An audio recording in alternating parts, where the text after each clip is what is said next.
Bismillah ar-Rahman ar-Rahim. Mr. President, Mr. High Commissioner, distinguished friends, colleagues, 70 years ago, when the founders of the United Nations established this organization with the aim of saving the succeeding generations from the scourge of war and reaffirming faith in fundamental human rights, they indeed had the foresight and wisdom to realize that these lofty objectives could not be achieved unless through combining all efforts, uniting strength, and rejecting coercion. They enshrined these cogent realizations in various provisions of the Charter, in what amounts to articulating a duty to cooperate in dealing with all issues of concern, ranging from taking effective collective measures for the prevention or removal of threats to peace, or achieving international cooperation in promoting and encouraging respect for human rights, to quote the language of the Charter. In spite of the momentous achievements of our organization, the outdated paradigm of exclusion has managed to creep in, turning the duty to cooperate into a propensity to politicize. The impact has nowhere been more damaging than in the field of human rights. The almost uncontrollable compulsion to subjugate everything to political considerations left its indelible mark on institutions, procedures, and even on concepts and principles, leading to an acute imbalance in interpretation, implementation, and enforcement of human rights. The prevalence of political manipulations, double standards, and selectivity in the Commission on Human Rights and its special procedures, acknowledged universally, albeit for different reasons and in different instances by different groups and by different political persuasions.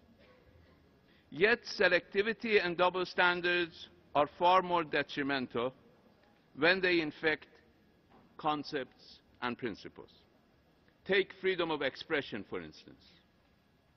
While racism and anti-Semitism are rightly condemned and even penalized in many societies, widespread instances of Islamophobia and blatant disregard for the values, beliefs, and sanctities of Muslim citizens of most societies are not only tolerated, but even publicly glorified as freedom of expression. And we all see the catastrophic consequences, which we should condemn vehemently and unequivocally. Beyond the immediate and necessary action to denounce and condemn all such acts of verbal or physical violence, we all need to undertake a soul-searching exercise. Why is it that quite a sizable number of individuals and groups espousing extremist ideologies and engage in acts of brutal terror and heinous violence in Europe and on a much larger and bigger scale in Iraq and Syria happen to be second-generation citizens of so-called Western democracies? Isn't it frightening that Daesh terrorists beheading innocent civilians speak European languages with native accent? Such high rate of terrorist recruitments signify a systemic failure, which has led to marginalization, alienation, and disenfranchisement of groups and individuals born, raised, and educated in Western democracies. Another related question also needs to be raised and answered. How did these organizations of mass murder evolve in the Middle East and North Africa? One explanation, which relates directly to the challenges faced by the global machinery to protect and promote human rights, is in fact noteworthy.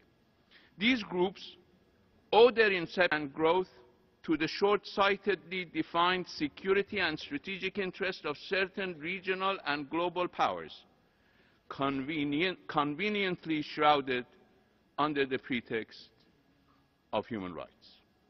Make no mistake, the so-called Islamic State of today, which is, by the way, neither Islamic nor a state, is composed of the so-called freedom fighters of a couple of years ago. Human rights were the disguise for a broad social, political, and strategic engineering to transform the region and undermine governments deemed unfriendly. Mr. President, distinguished friends, the remedy to this tormenting situation should be of multiple levels. The most immediate and significant is at the cognitive level. Our ideas, views, discourses, and perspectives matter the most. We should abandon the exclusionist mentality of the Cold War era and genuinely absorb and accept the principle that all human beings are equal. We should likewise recognize that all human rights deserve to be promoted and respected in a balanced way. We must recognize that in a globalized world, zero-sum approaches produce negative-sum situations. A true belief in the common destiny of all human beings is the first step in this regard. We should thus join hands to contain, control, and defeat Islamophobia, as well as extremisms of other colors and varieties.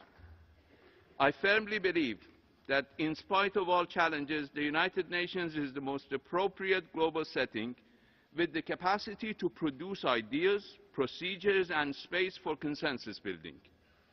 Iran's most recent contribution to this collective endeavor, which have been endorsed by the General Assembly, namely the Global Agenda for Dialogue Among Civilizations, A/Resolution 56/6, and the World Against Violence and Extremism, WAVE, A/Res/68/127, represent our collective resolve to usher in a paradigm of inclusion, equal footing, and cooperation.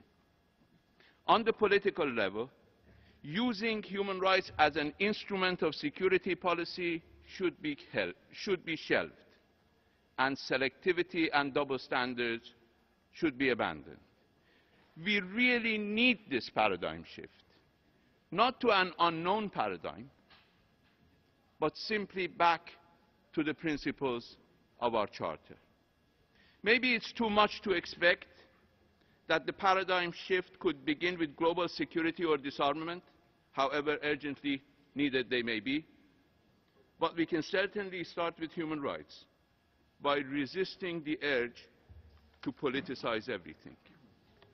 To this end, and for the sake of credibility of global human rights, the gross and systemic violations of human rights of the Palestinians should be terminated immediately, and the resolutions of this Council in this regard should be implemented vigorously. Our multilateral institutions also need reform, repair, and adaptation to the new realities of our globe.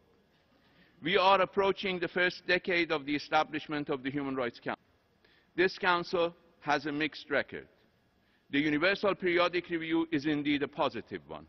It should be strengthened, and its universal nature should be taken more seriously. The Council has also been able to deepen our understanding of the multidimensionality and diversity of human rights. Studies such as the impact of corruption on human rights or the negative consequences of coercive measures are among other positive achievements. I am confident, Mr. President, that we can move forward and build further on these achievements by foregoing our propensity to politicize for not only the sake of our duty, but in fact our collective and unavoidable imperative to cooperate. Thank you very much.